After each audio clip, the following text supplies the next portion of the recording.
my hometown and my neighborhood, my state is being flooded with non-citizens, and then even those who are citizens, first-generation immigrants who have attained citizenship, which aren't many, but those who have, are still worshiping false gods. They're not American in any sense of our heritage, and primarily I'm talking about that being a problem as it pertains to religion. They worship other gods. They are Hindu, they are Muslim, they are Jews, they are not Christian. All throughout Scripture, the idea of full-blown invasions from foreign peoples who worship foreign gods, it is never in Scripture spoken of as a blessing of liberty.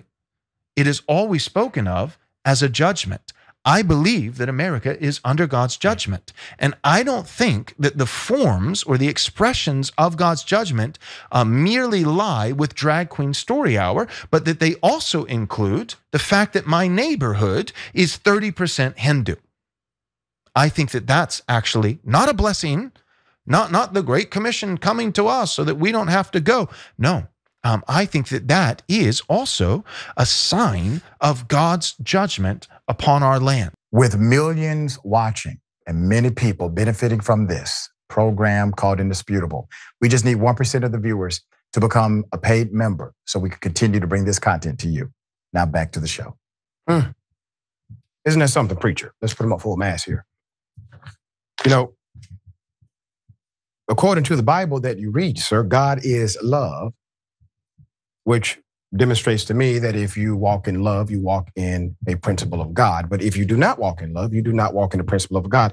And then I remember when Yahshua said that how can you say you love God whom you have never seen, but you hate your brethren whom you see every day? He wasn't talking about Christians. There were no Christians back then. As a matter of fact, Jesus was not a Christian either. You would probably discriminate against him also. So let's be very clear about your rhetoric.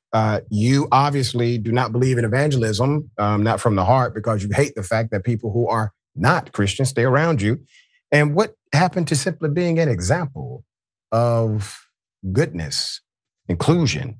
At some point, will your Christian evangelical ideology be used to unite, uplift, and provide solutions for people? Or will it continue to be used to create discrimination, bias, and separation? I'll be damned.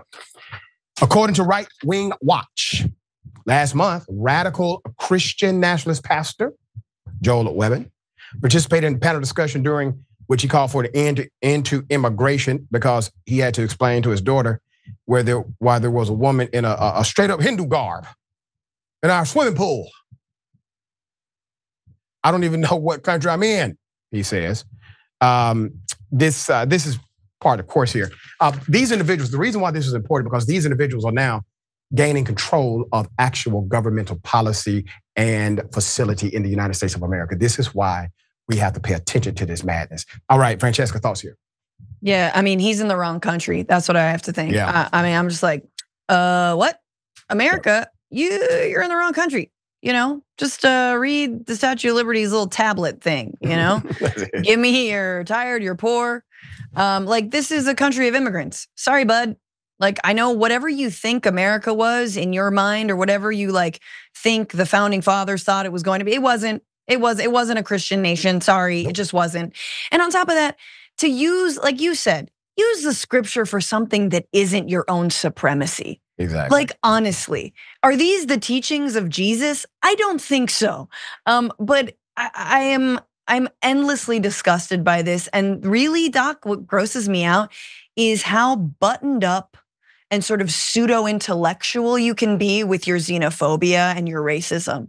Just like, like all I'm saying. And like the three of them, right? It was a little bit like a Daily Wire panel. You're like, right. What are we watching here? Is this Matt Walsh?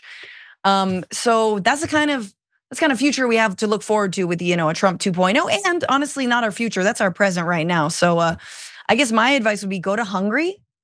Maybe go to Hungary. They're more nationalist than this country is, I guess. Yeah, it's quite telling.